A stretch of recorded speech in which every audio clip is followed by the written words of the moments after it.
ಹರೇ ಕೃಷ್ಣ. ಅಧ್ಯಾಯ 3 ಶ್ಲೋಕ 25.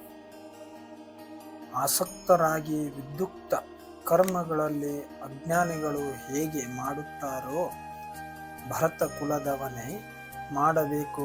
ವಿದ್ವಾಂಸರು ಹಾಗೆ ಅನಾಸಕ್ತರಾಗಿ ಮುನ್ನಡೆಸಲು ಆಶಿಸಿ ಜನಸಾಮಾನ್ಯರನ್ನು. ಅನುವಾದ: ಅಜ್ಞಾನಿಗಳಾದವರು ಹೇಗೆ ಫಲಾಸಕ್ತರಾಗಿ ಕರ್ಮವನ್ನು ಮಾಡುತ್ತಾರೆಯೋ ಹಾಗೆಯೇ ವಿದ್ವಾಂಸರು ಆಸಕ್ತಿಯಿಲ್ಲದೆ ಜನಸಾಮಾನ್ಯರನ್ನು ಯೋಗ್ಯ ಮಾರ್ಗದಲ್ಲಿ ಕರೆದೊಯ್ಯಲು ಕರ್ಮವನ್ನು ಮಾಡಬೇಕು.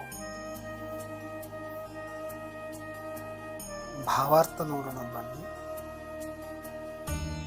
ಶ್ರೀ ಕೃಷ್ಣ ಪ್ರಜ್ಞೆ ಇರುವವನಿಗೂ ಮತ್ತು ಶ್ರೀಕೃಷ್ಣ ಪ್ರಜ್ಞೆ ಇಲ್ಲದಿರುವವನಿಗೂ ಅವರ ಬೇರೆ ಬೇರೆ ಅಪೇಕ್ಷೆಗಳಿಂದ ವ್ಯತ್ಯಾಸ ಮಾಡಲಾಗುತ್ತದೆ.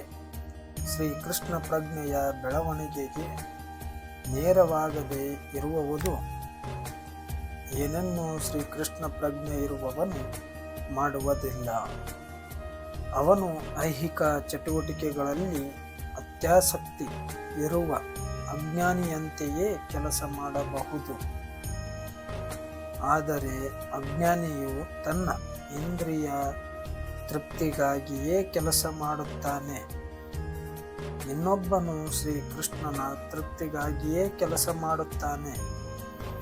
ಆದುದರಿಂದ ಹೇಗೆ ಕಾರ್ಯ ಮಾಡಬೇಕು ಮತ್ತು ಹೇಗೆ ಕಾರ್ಯ ಫಲವನ್ನು ಶ್ರೀಕೃಷ್ಣ ಪ್ರಜ್ಞೆಯ ಉದ್ದೇಶಕ್ಕೆ ಬಳಸಬೇಕು ಎಂದು ಜನರಿಗೆ ತೋರಿಸಿಕೊಡುವುದು ಶ್ರೀಕೃಷ್ಣ ಪ್ರಜ್ಞೆ ಇರುವವನ ಕರ್ತವ್ಯವಾಗಿದೆ ಎಂದು ಈ ಶ್ಲೋಕದಲ್ಲಿ ಹೇಳಲಾಗಿದೆ.